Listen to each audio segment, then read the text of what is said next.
Sahana Bhavatu Sahano Bhunaktu Sahaviryam Karavavahai Tejasvinavati Tamastu Vidvishavahai. Om Shanti Shanti Shanti. May Brahman protect us. May he guide us and give us strength and right understanding. May love and harmony be with us all. Om, peace, peace, peace. Good evening. It's been a while since we've met on this book, since we had one sick day and one vacation day and one sound bath day. So now we're getting back to the Kingmaker Sri Krishna as told by Swami Ramakrishnananda, the disciple of Sri Ramakrishna that did the work in the southern part of India to establish the Ramakrishna Mat and mission down there. And so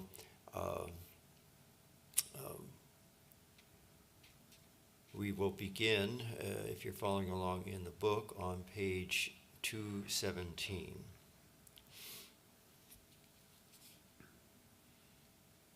Okay. Ready? Mm-hmm. Sri Krishna came once more to them when they were staying in the forest of Kamyaka. The Pandavas passed the 13th year in such perfect disguise in the court of Virata, the king of Matsyasaja Desa, that none could detect them. At the expiration of the year, after totally routing Duryodhana, who was the head of a vast army, had come to rob Virata of his cattle, the Pandavas revealed themselves. Virata was very much pleased and gave his daughter Uttara in marriage to Arjuna's son, Abhimanyu. Sri Krishna had brought the bridegroom from Dvarka, where he had been staying while his father and uncles were living in the forest. All the Yadavas, Yeah, that's correct. All the Yadavas had also accompanied. All the Yadavas had also accompanied Sri Krishna on this happy occasion. The news reached the court of Dasharatra that the Pandavas had fulfilled their promise. A sudden consternation took possession of the heart of Duryodhana and his party. In the meantime, Sri Krishna, as the head of all the Yadavas, started for Dvarka, after advising Yudhishthira to send overtures of peace to the court of Dhritarashtra.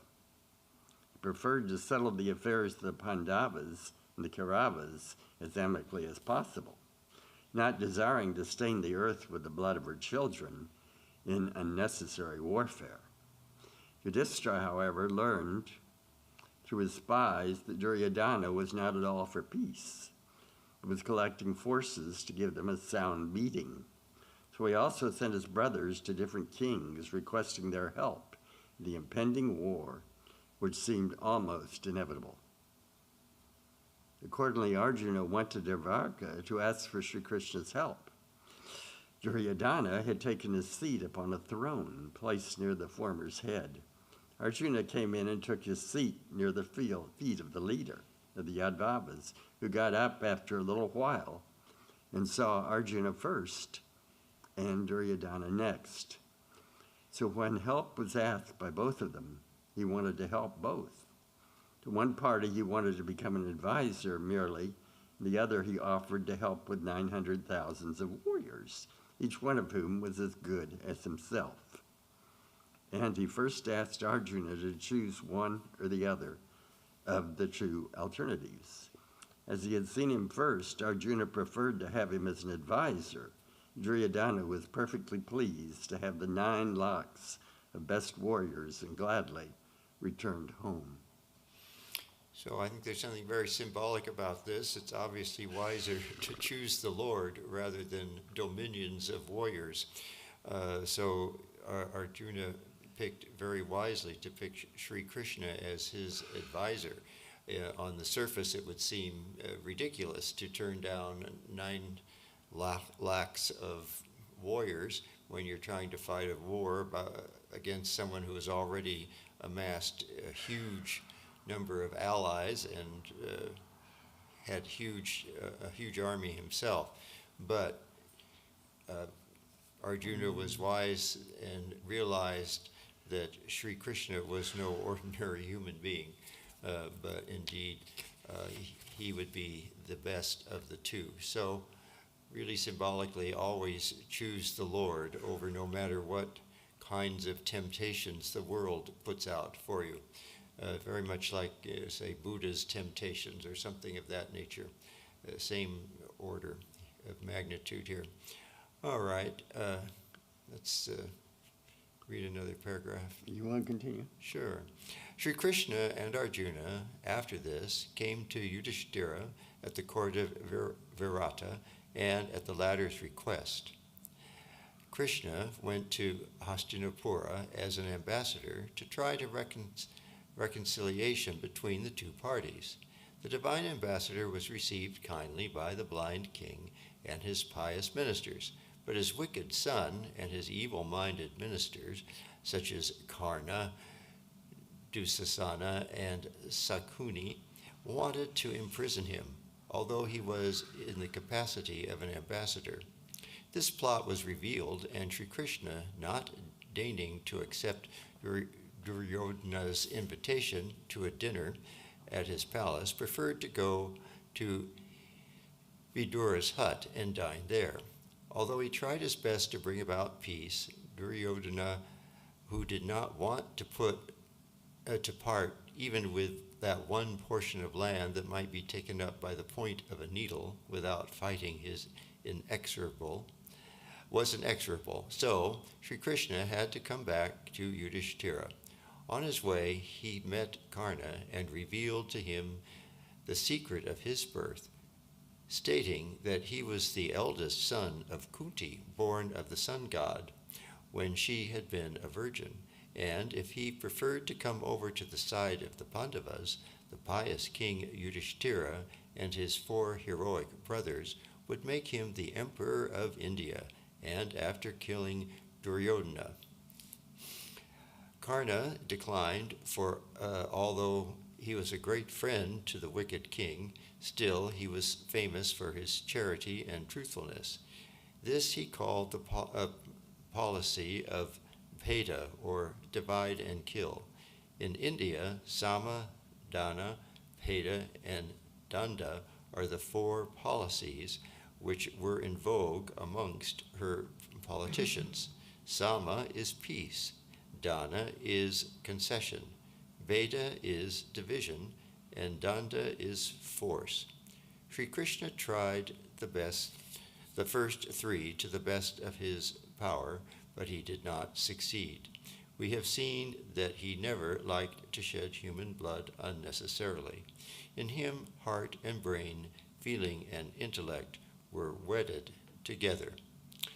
So you see the best, Sri Krishna tried his best to avoid all of this tragic killing, but again, this is somewhat symbolic. In other words, if you've tried everything and evil forces seem to not be reconcilable to anything reasonable, then one does have to resort to force. So it's just a lesson that unfortunately the world isn't built with all nice people in it, and sometimes somebody has to stand up for dharma.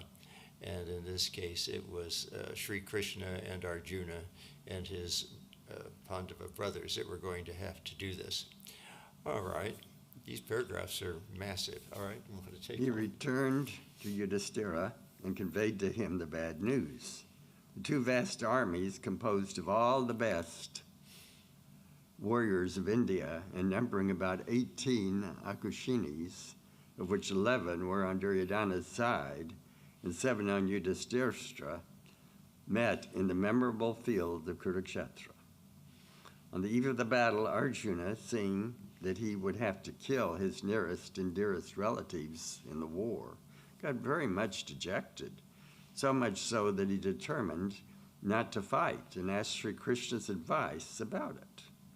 Sri Krishna, who preferred to be the charioteer, an advisor of Arjuna, pointed out to him the error that he was preferring pleasure to duty.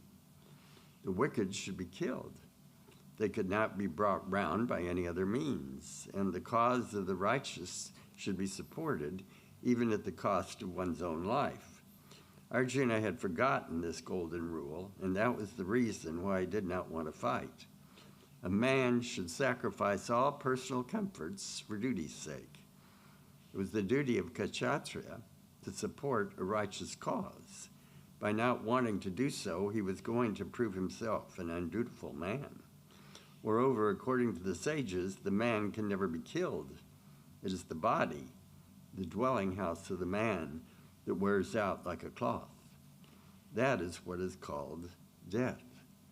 The man himself is infinite and perfect, and hence inactive and desireless.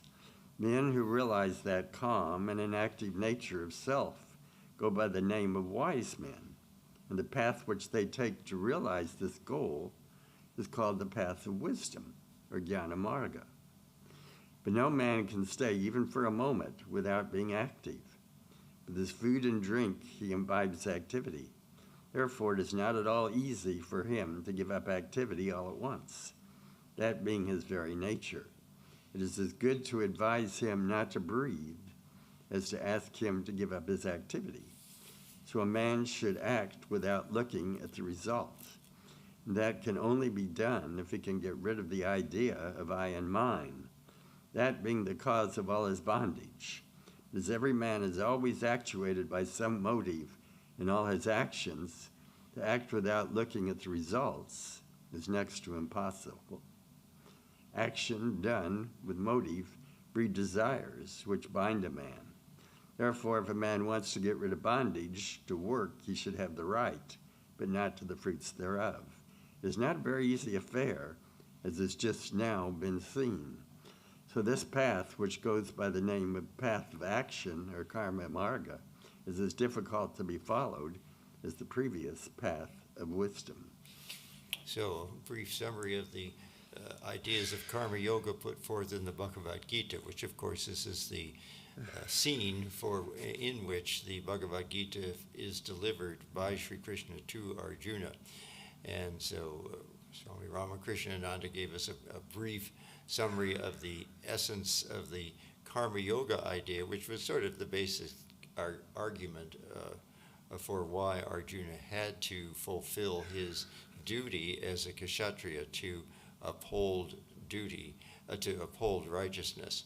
And so, of course, the Bhagavad Gita includes much more than that, but that was kind of the particularly pointed teaching that had to do with Arjuna's reluctance to fight. But fortunately, Sri Krishna included all the yogas and really was the first one to blend all of the yogas together into one path. All right, do you want me to read a paragraph? Yeah. All right. Man lives by desires alone, and without giving up desires, there is no salvation for him, for life is nothing but a slavery to the senses.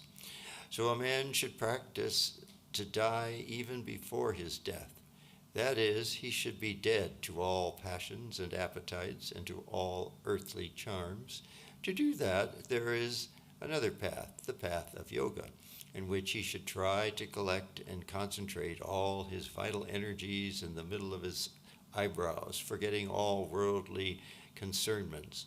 When no thought agitates his mind, when he forgets that he has a body, when he is conscious of nothing but perfect calmness, at that time he experiences within himself a peculiar kind of intense bliss which transcends the five senses, and which can be grasped only by the clearest intellect. That is what is called the perfection of yoga. That is not a very easy affair for the men of the world, who cannot even form the idea of giving up the earth, and whose idea of happiness is indissolubly connected with form, touch, taste, smell, and sound. then is there no path for a man of the world to enable him to realize perfection? I bet we're going to get an answer to that. So, of course, the path of meditation, normally in our tradition, we recommend concentrating on the ishtam in the heart rather than between the eyebrows. That's a safer way of doing it. But anyway, he's summarizing the ideas of Raja Yoga there. And so I have a feeling we're going to get summaries of all of the different yogas as they were told in the Bhagavad Gita here. So, Atma, give us a paragraph here. I think I lost the place. Where is it? In answer to this, Sri Krishna told Arjuna.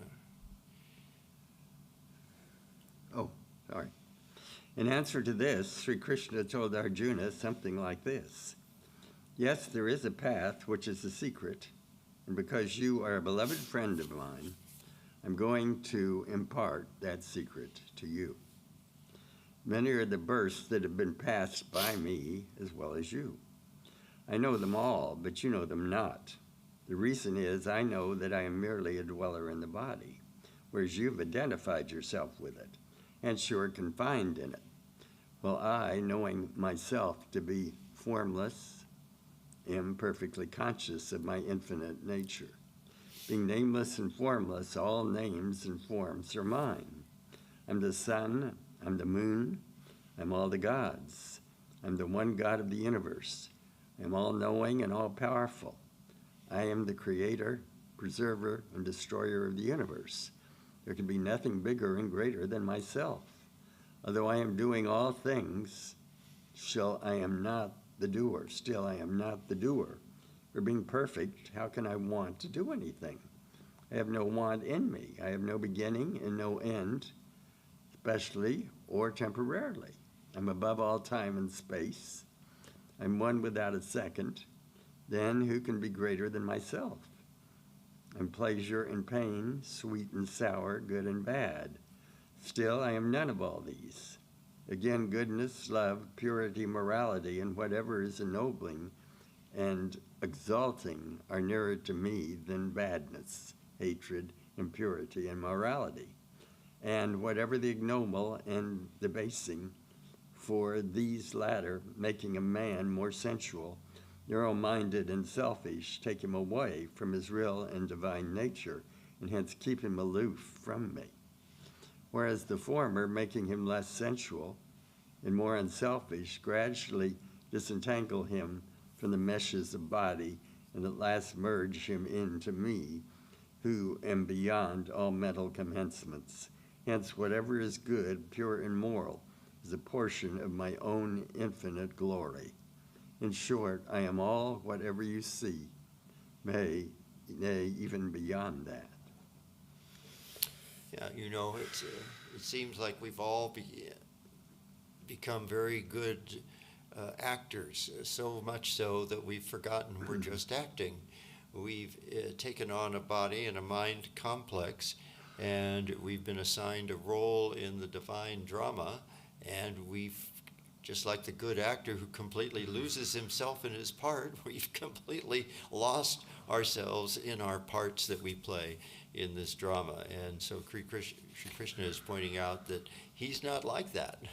He already knows that he's beyond name and beyond form. Even though he's taken on a name and a form, he's not the name and the form. He's beyond that. And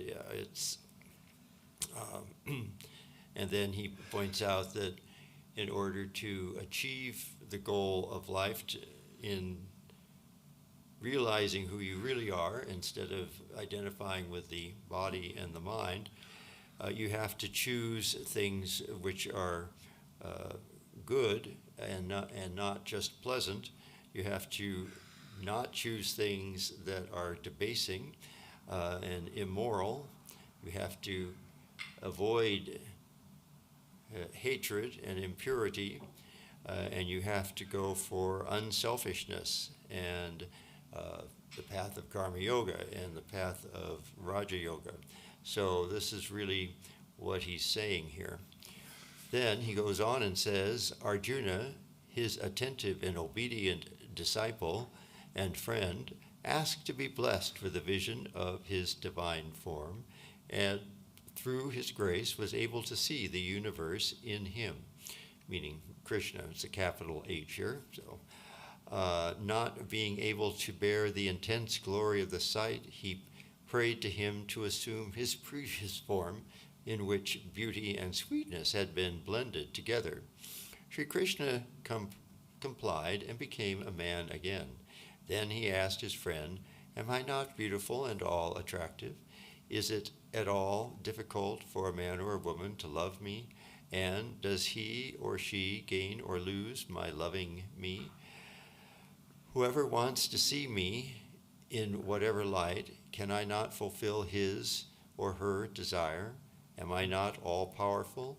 So the best and easiest, most attractive, and most efficacious path is to love me. He who has learned to love me, Arjuna, has learned whatever should be learned, for I am the giver of all knowledge, all bliss, and all life. He is the most intelligent and dutiful of all men, who has given up all duties to love me, who has surrendered himself entirely at my feet, for I will save him from all miseries. This is the path of love, intended for the saint and sinner, the wise and the unwise alike. This is the path for all to realize perfection, which is my own self. So fight without any scruple. Fight not for yourself, but for me, who am righteousness itself. So he's saying, very much like Sri Ramakrishna, that this is the path that's most appropriate for the majority of people, the path of devotion, where you put your devotion and love towards the embodiment of the divine in the form of Sri Krishna, Rama, Ramakrishna, or one of the deities, Shiva, Durga, or whatever aspect you choose.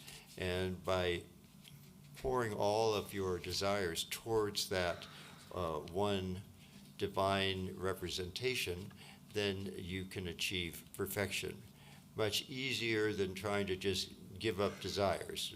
That's not so easy. So you have to sort of go a little bit around about and make all your desires, sort of give them a new turn, give them a turn towards your chosen ideal. So if you like to cook, then make sure you're cooking for the Lord. If you like to garden, make sure you're gardening for the Lord. If you like to paint, make sure you're painting for the Lord. So no matter what you're doing it for the Lord. And thereby you're reducing your ego sense. You're reducing the idea that I'm a doer. You're doing something as an instrument of the divine, and you're doing it for the divine. And so this lessens this ego sense and the sense of attachment to sense objects, which is the big bugaboo, you could say, of our worldly human life here, is that we get too attached to sense objects. And it seems even, I would say, even harder these days compared to hundreds and 1,000 years ago, because there is just so much stuff available. There's so many material things, and we're bombarded with advertisements that tell you how much you really need this. People, they've studied psychology. You know, the advertisers started out as psychologists, and they, by studying psychology, they figured out how they could manipulate people. And so we're all being manipulated by the people that want to sell things, and they're very good at it.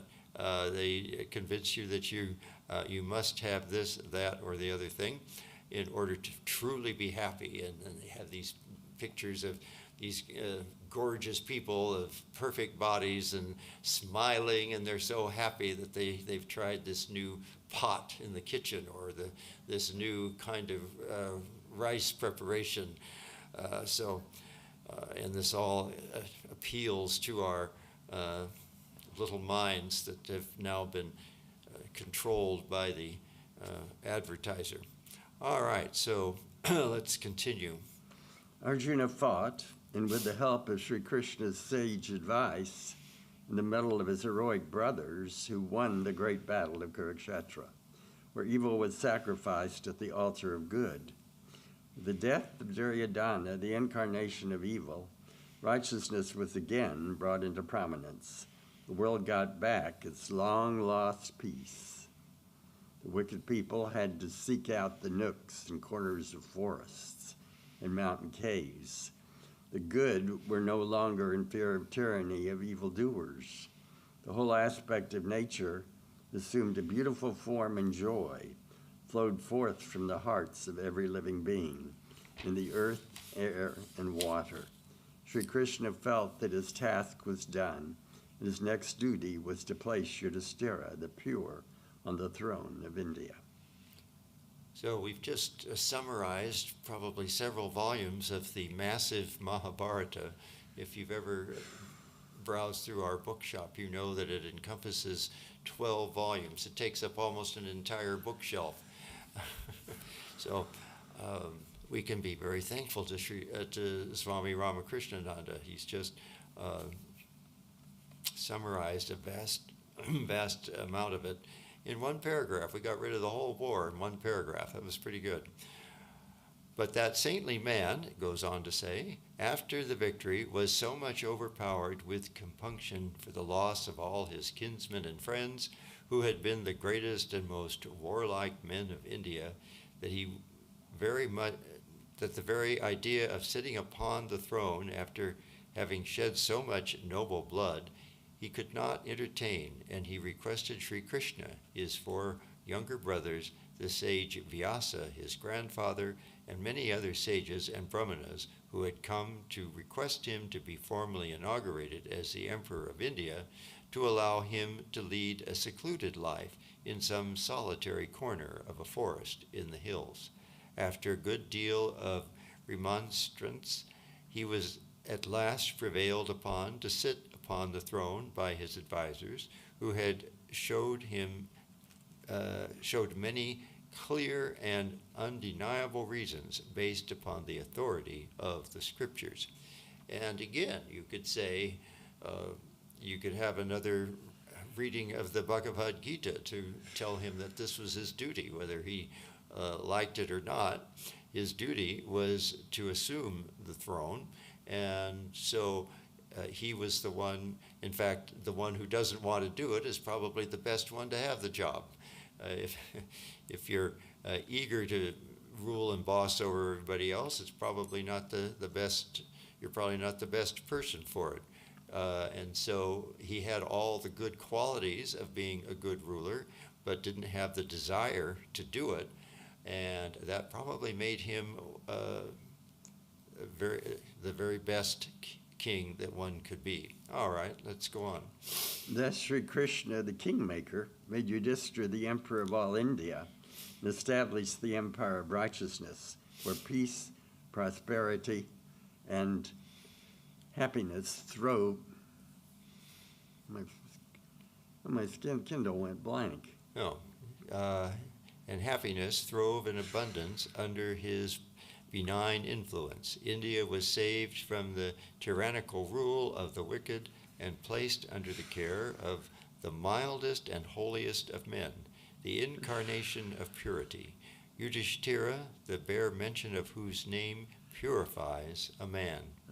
Did it go blank, or has it come to life? Well, I'll continue to read until his Kindle wakes up. The day after the inauguration, Yudhishthira got up from his bed early in the morning, and having said his prayers, his first duty was to go to the place in which Sri Krishna had been sleeping, to inquire whether he had rested well and offer his worship to him.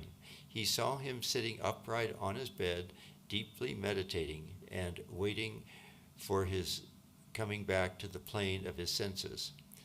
When after some time Sri Krishna opened his eyes, Yudhishthira wanted to know from him what absorbed his mind so much, if it was not a secret. At this his loving friend and guide replied, "I have been all this while with Bhishma in the battlefield.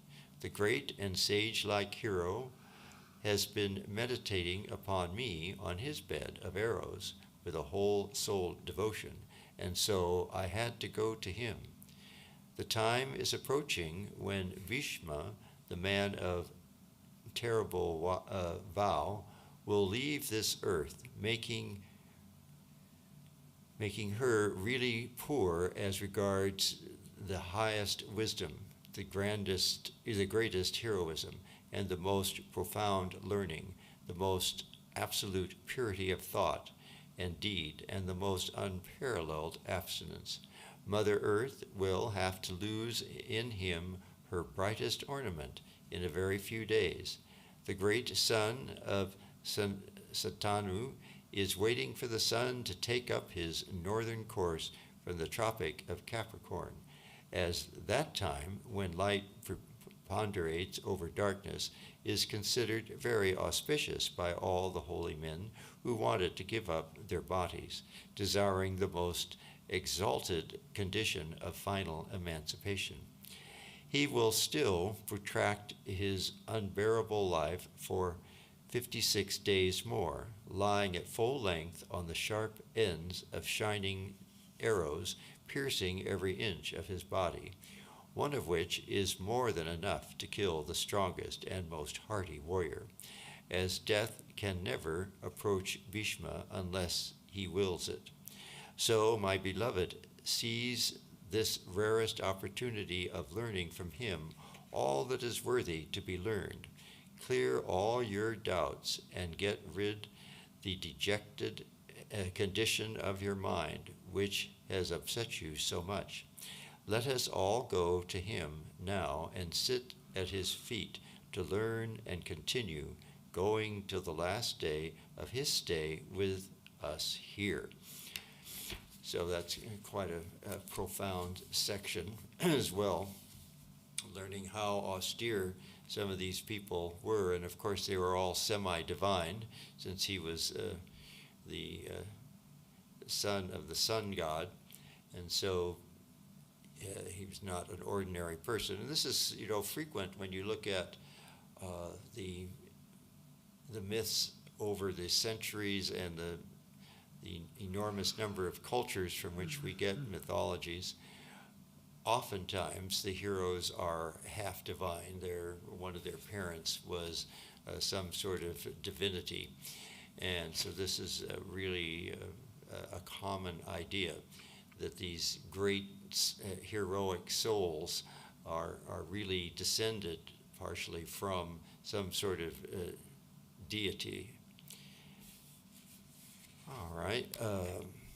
Thus, addressed by his greatest friend and advisor, Yudhishthira, heart filled with gratitude to Sri Krishna, and he at once replied, "Thou, all-knowing consoler of all the souls in the universe, what can be more desirable than this?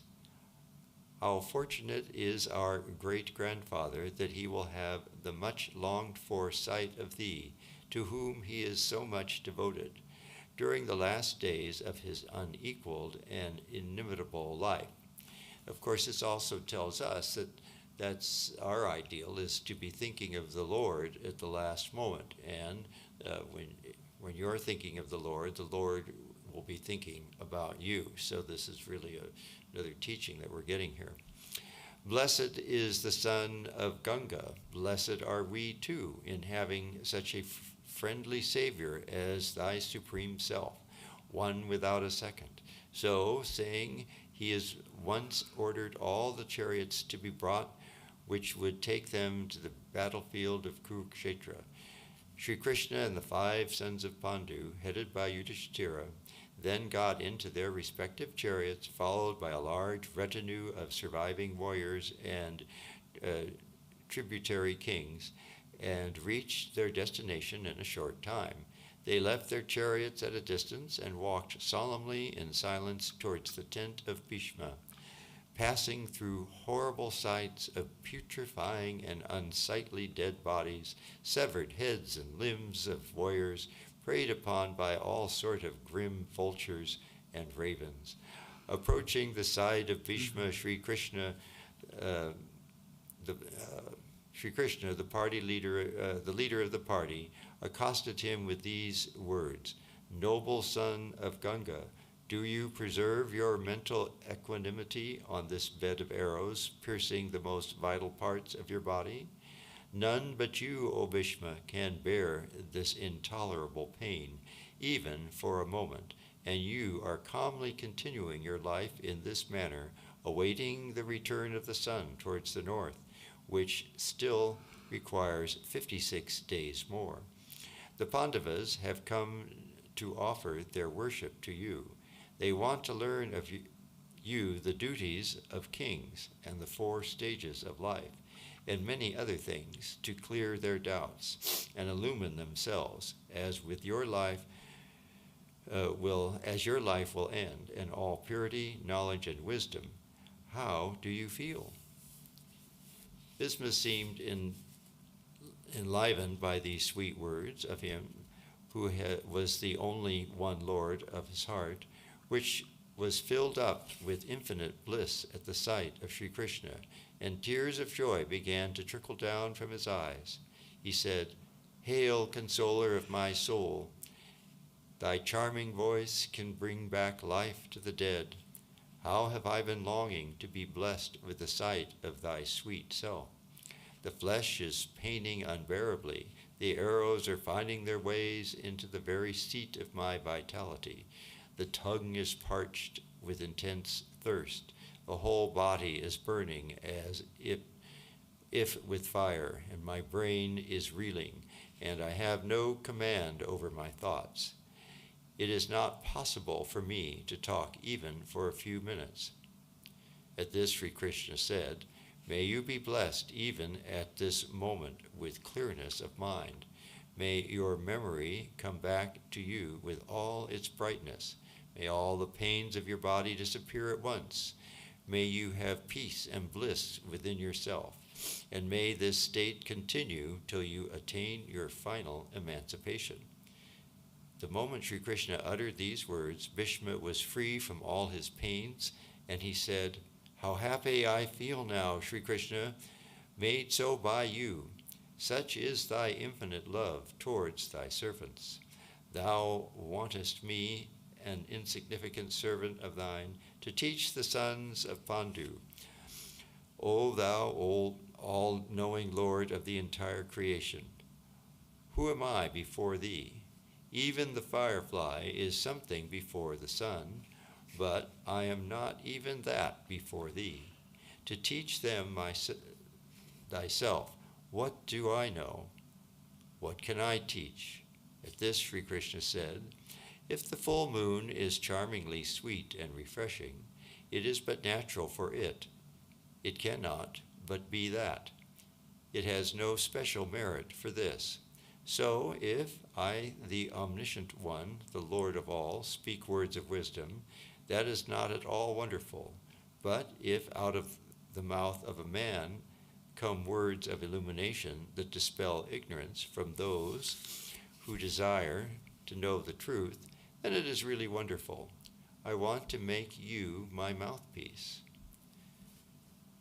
May all the glory of yours be dearest devotee, and my dearest devotee, and remember my words that as long as this world will last, so long the teachings which you are going to impart to the Pandavas will continue to be the guiding star of all humanity." Bhishma, hearing this, said, "Lord, as thou commandest, so thy servant is ever willing to do. I am a tool in thy hands. Direct me as thou wilt. I am ready to teach them." Come, my boys. You found it. Good. Okay. Come near me. and ask me what you want to know." At this, the Pandavas, headed by Yudhishthira, prostrated before him. And Sri Krishna said, "The eldest of the Pandavas is pierced with great compunction, remembering that he had to kill all the best men of the land in order to get back his throne. This thought weighs so heavily upon him that out of sheer compunction he feels greatly ashamed to make his appearance before you. Console him with sweet and encouraging words, dispel his gloom, so that he may not think that he has done an undutiful act by doing the duty of a kshatriya." Go ahead and read a little more. At this, Bhishma called Yudhishthira to his side and told him, "My dear boy, I know you from your boyhood to be perfectly pure, wise, charitable, and loving, even towards your enemy. How can anything bad be done by you? You are, moreover, always guided by the Supreme Being in his human incarnation, whom you regard as your greatest friend on earth. How can you, my beloved children, ever do anything wrong? So be not scared by an imaginary evil which has no existence whatsoever. Go, my boy, rule the empire of his righteousness, showering peace and bliss all over the land." Thus consoled, Yudhishthira touched the holy feet of his great-grandfather with all his brothers and bowed down his head in obedience. Sri Krishna then said, "Bhishma, we shall all be regularly coming to you every day to learn of those truths which you only can give out and none else. Today we leave you with these sages that never leave your side, either in weal or in woe, and in whose company you always find that consolation which pure and saintly persons alone can ever expect to have. May all glory, peace, and bliss be yours." So saying, Sri Krishna with the Pandavas and their retinue came back to Hastinapura. Thereafter, for 56 days, the same party continued going and listening to the invaluable instructions of Bhishma, who at the end of that period attained salvation and recovered his lost glory in heaven as the greatest of the 8 Vasus, after having explained to the perfect satisfaction of Yudhishthira and all others the various duties of humanity in all stations of life. And I think the biggest lesson we can learn here is that the best way to lead our lives is to think of the Lord as our eternal friend and companion. And if you can do that, if you can cultivate that attitude or some other attitude of devotion towards your chosen ideal, and keeping them always in your mind, then you will lead a life that is inspiring to others, just as Bhishma was doing. And so this is really the lesson is Arjuna, the Pandava brothers, Bhishma, all of these people considered Krishna as their best friend and counselor. And by so doing, they were able to live exemplary lives. All right, we continue this story next week, and we'll close for now. Om Purnamada Purnamidam Purnat Purnamudachyate Purnasya Purnamadaya Purnamevavashishyate. Om Shanti Shanti Shanti. Filled with Brahman are the things we see, filled with Brahman are the things we see not. From out of Brahman floweth all that is, from Brahman all, yet is it still the same. Om, peace, peace, peace.